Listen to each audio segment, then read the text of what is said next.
I often get really upset and can't control my emotions around my kids, especially if I'm angry or worried. I sometimes find myself spacing out or dissociating when I am with my child. I have experienced a lot of trauma that is likely unresolved, and sometimes I get so triggered I can't help myself, even when my child is in the room and it scares them. Sometimes I see my child as my best friend and want them to help take care of me. My child has often consoled me and played mommy to me when I was upset. I struggle with drinking or smoking too much in front of my child. My child seems to be all over the place emotionally a lot of the time, and I don't know how to handle it. Those are some statements from my course on understanding really eggshell parents who may have struggled with some form of borderline narcissism, trauma, all of the above. Mood disorders, even potentially spectrum dynamics. And when I describe those and I think about the classic disorganized attachment style, like I was describing, those are examples of some parents who struggle with this style. I don't necessarily see myself in those. Not that I can't be triggered and have, traumatic moments with my kids. But when I read through the disorganized mothering styles, I go, okay, that's definitely my mother. But the way it has manifested for me, example, is in wide swings of anxious and avoidant attachment, which are really often the heart of a disorganized style. And the reason why I've talked about disorganized being on a big spectrum is that this was the group of kids that initially were not classified in the attachment studies. So in the beginning, they had the attachment styles identified: secure, anxious, and avoidant. And there were this group of babies, of kids and toddlers they studied that they just couldn't seem to fit into a category. And so they scooted them to the side. And then later they realized and identified, no, wait, this collection of dynamics for kids is its own style. And so that can manifest in a child having a disorder like borderline, where, for example, this might describe a mother who has borderline, who struggles with emotional and relational regulation, who likely has trauma, though not everybody has trauma. Oh, that's Coco. 1 second. You want to say hi to your friends before you leave? Okay, can we just say hi for a second? Okay, come say hi. Coco says hi. Can you say hi to your friends? It's been a while since you've seen them. You look very motivated. Hold on. So what I was saying was it can be really difficult to identify because, for example, this would look like a presentation of somebody who struggles, and yet when I think about myself, I go, I don't really fit into that category, but I definitely have wide swings that I've talked about of anxious and avoidant attachment, and so you might too. So let's think about this on a spectrum from, one end being sort of mild transition swings from anxious to avoidant to more moderate to more severe, if that makes sense. And I would say as we get to moderate to severe, we could be looking at someone who also struggles with, let's say, what the source of these issues are around their unresolved trauma states or mental health states, something like bipolar or borderline narcissism. And like I said, even autism in some way, if you struggle with, connection and emotional expression to your child in some way, or reading cues, or navigating your dysregulation. And so I want you to keep that in mind, because I think it's really easy initially for people to say, oh, look, I'm not disorganized. So I just kind of want to scoot that to the side, even the label, but we're going to talk about it from that lens. But I want you to think about today's video. It's really just a dive into what it looks like to have anxious and avoidant swings and how that will show up in your life and relationships. Now, before we do that, though, I want to go into what the research says about the mothering styles of disorganized parents. So if you had an eggshell caregiver, for example, you might have very well had a parent who could have been described as disorganized in their attachment style.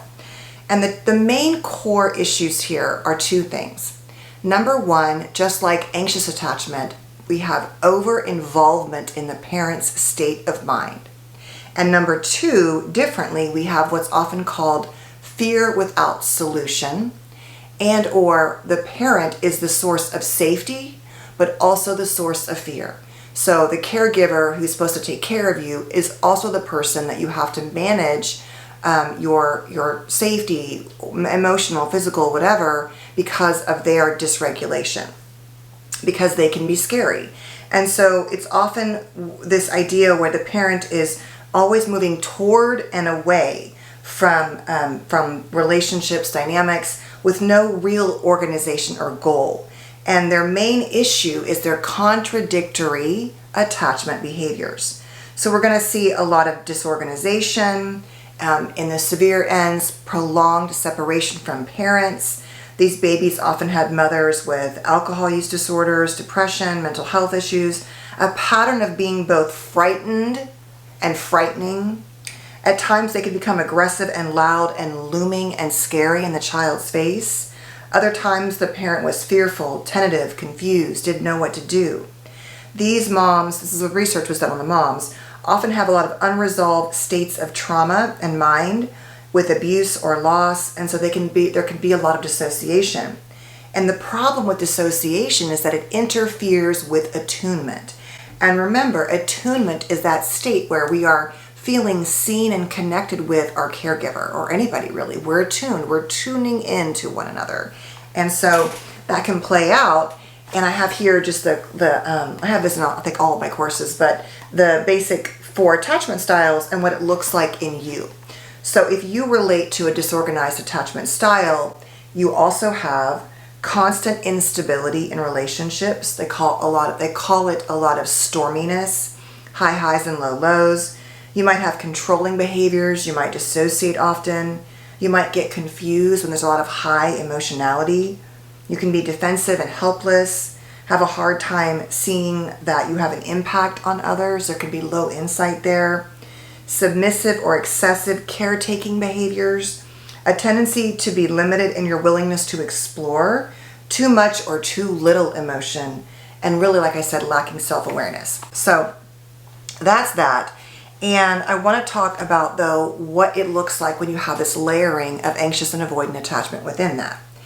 So what I've said is, if I had understood that I could have really 2 things going on. On the one end, extreme, chronic, constant hyper-vigilance and a hyperactivation of my attachment system, like a panic that I was going to lose my partners, my kids, my life, whatever. It was just always looming. And on the flip side, wanting to be so close, I'm going to lose the person and being so terrified of losing them. But the flip side being often compulsive self-reliance.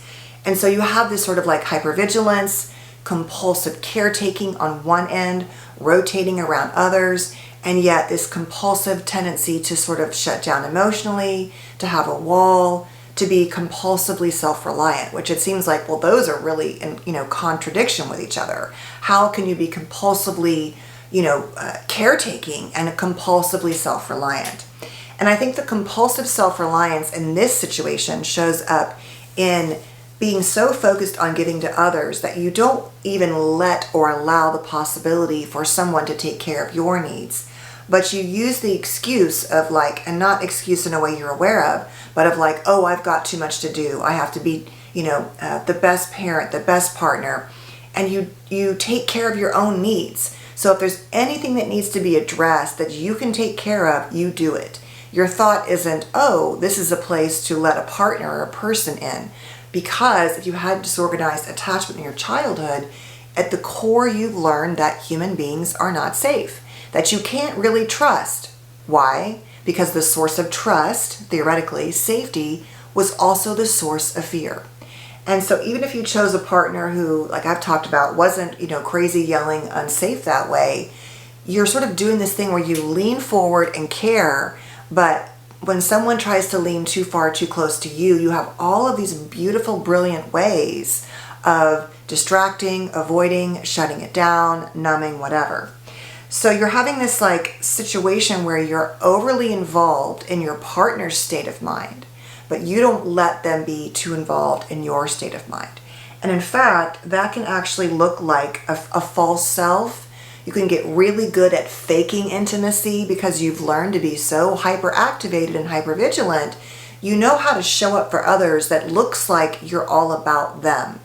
And you put this false self on because you really are neglecting your true full self. Meaning that your true full self might be a wounded, lonely child who longs to be cared for, but who grew up in a system that taught you that caring for others was the only way, I swear I always get cat hairs, was the only way to have value in relationships. And so you're doing this push-pull, right? You have this constant threat detector, which is your anxious attachment, and then you have this deep fear of intimacy and letting someone in on the other end. And so how does that show up? We're going to go through kind of the patterns of both anxious and avoidant. So the first thing is, on the one hand, you're an excessive worrier about everything. Loss, losing yourself, the relationship, threats, could be someone, being with your partner, could be jealousy, could be threat of like travel and safety. You have an excessive worry around being accepted and approved of, and a deep fear of abandonment and rejection, and yet that might not necessarily show up and be expressed. So you might not think that I'm a clingy, needy person, because remember, part of you has that autonomous, compulsive self-reliance. So you don't necessarily make the connection where theoretically a person, I'm using this word a lot theoretically, a person who was only anxious would just want connection and not necessarily, even though they're also avoiding intimacy in their own way, they wouldn't do it in that same compulsively self-reliant piece. And you're excessively worried and focused on criticism, on anything that feels like a threat or negative or not good enough is going to be triggering. And so what happens to your emotions? Whether you express them or not, or even you feel them or not, you often have a lot of resentment, anger, withdrawal, jealousy, being easily wounded, and very, very sensitive because you're also in threat detector mode, right? So you're hyper vigilant to threat, any kind of threat that resembles losing the person. While at the same time, this is the flip side, this is why it changes from just anxious to, and alongside being a compulsive caretaker, where you avoid your own pain and your needs, and you're always trying to get value and attention and reassurance through these compulsive behaviors of caretaking, and you actually even use those to regulate. Meaning that if I'm feeling panicked inside and I go take care of you, oh, and you let me do that, oh, now I feel reassured, right? So I might mommy or baby my partner. I might want to be like I said, oh, I'll take care of everything, and that'll make me feel so good about what I'm doing for you. Meanwhile, I'm neglecting all of my needs. And so the flip side with that, you often have ways to put up, this is the more avoidant side of you, even though you do all of that. And this can also occur in anxious attachment, but basically you put up barriers to intimacy in some way, whether it is through being afraid or ashamed of your body, of intimacy, having emotions that you've learned to fake during intimacy, a performance you put on during acts of affection or expression, when maybe you actually don't feel as comfortable with that, because that can often be common with those who had more avoidant attachment, especially if there was often a low amount of physical affection towards the child. So it's like you're simultaneously wanting all those things and maybe acting them out, but when it comes down to it, it's deeply uncomfortable. And I would argue that if you're really actively doing this, you're choosing a partner unconsciously who you're never going to feel totally safe with, because they're reenacting a lot of your wounds on some level, but you often, like I said, I didn't know that. And so it's like you don't really want to trust that they want to provide care and safety for you, but that's all you long for. I can hear my little Cuppy's dog feet in the hallway. I'm sorry. So in both of these situations, you're seeking safety at all costs. Hold on. Okay, so basically we're trying to be in relationship. We're not so avoidant that we are avoiding all relationships if we're in one in this dynamic. We're on that seesaw of anxious and avoidant. And what we want deep inside is to be cared for, and we desperately want it. That's the anxious part. But deep inside, we don't believe on the avoidant and the anxious part that anybody will actually be able to do that for us. And so we stick these barriers with our avoidant self to minimize and disconnect us from our own longing, our own pain, our own fears. And it might come out in, dissociating strong feelings, distracting ourselves, whatever it is, we find all of these ways to manage it. And so if you found yourself in this style, especially because you had eggshell, unpredictable, ragey kind of parents, a lot of us have this mix of detecting the rage and being afraid to manage life around them, but also being alone a lot and not being cared for, not being taught, how to be safely loved. And so it is this push-pull, whether we were physically alone a lot or we had to remove ourselves alone a lot. Like I've talked about going to our rooms because this parent was going to come through the door. Someone posted like they knew that in the morning when the parent got up, how they were making coffee, what was going to happen next. I think it was on one of my TikToks this last week. And so the bottom line is that you really are in this setup, and that's what I've said, is I had no idea that this panic and fear and loss made me feel like out of control and clingy and terrified it was all going to be taken away. And yet when push came to shove, there was always going to be this wall that said nobody is really safe. And it was actually going to, choose a partner who couldn't let connection occur. And even if I had, I think put up blocks to connection. So if you identify with all of this, don't lose hope. It's important to know that what you're really doing is trying to manage this story of threat detection in your body and in your trauma and in your life. And so you're simultaneously a threat detector and a caretaker, and also deeply afraid of the concept that if anybody gets too close, it will be unsafe. And so part of it is learning to identify in your body when you're feeling those panic feelings, identifying your compulsive caretaking behaviors, learning how to soothe and manage those parts of your nervous system and your relationships to say, hey, I don't know what's happening right now, like to your partner, but I'm feeling really panicked right now. And yet I know when you try to comfort me, I pull away.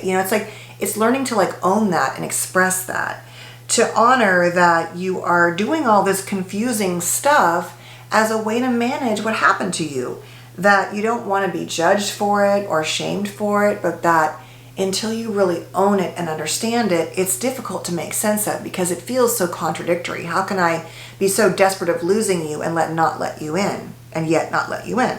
So it's like, I want it, but I'm terrified of it. So when you're working with your partner or you're meeting a new partner, you want to look at what are the things that make me want to caretake them, and what am I doing, and how much am I doing of that? How much are they allowing of that? How much of they are returning the caretaking, or are they just happy to let me sacrifice every part of myself? How do I really feel when I caretake?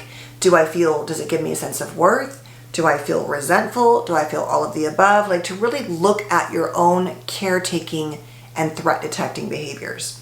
And remember, because of that piece that says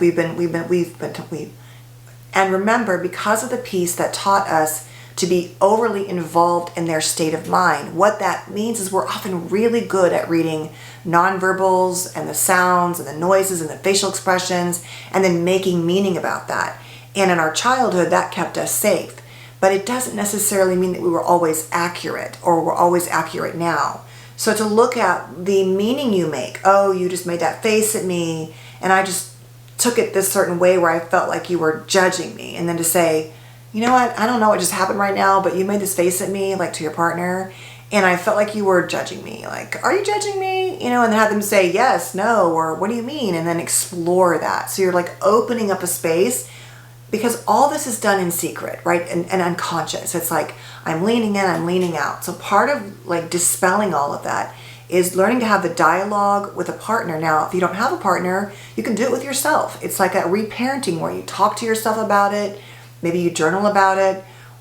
So exploring caretaking behaviors and what am I doing? And what am I seeking from this? How does it feel? Even the actual behaviors, what are those? What am I dismissing in myself? So what might I feel? And this is an important one because one of the things I've talked about is that very early on, before I was even engaged, on Sundays, my partner would want to play video games. And they did that also for a career. And so in my mind, I would be like, oh, they don't have a lot of downtime. I was finishing my graduate program to get my master's degree. We didn't have a lot of time. And I would rationalize it by saying, well, they don't get a lot of, they need time to rest and repair and do their own thing, and they work a lot. And so I'll just walk my little dog alone, through the hills. And yet I felt lonely. And it was the very early of the relationship. Like, it was like, well, why didn't I ever say, why don't you go walk with me? Why didn't they ever suggest they do that? They were happy for me to say, oh, you do you. And I was so good at accommodating that. I did it. And I didn't realize that I was resentful about it, and it felt lonely. And that became a huge pattern in the relationship, is me being physically and emotionally alone.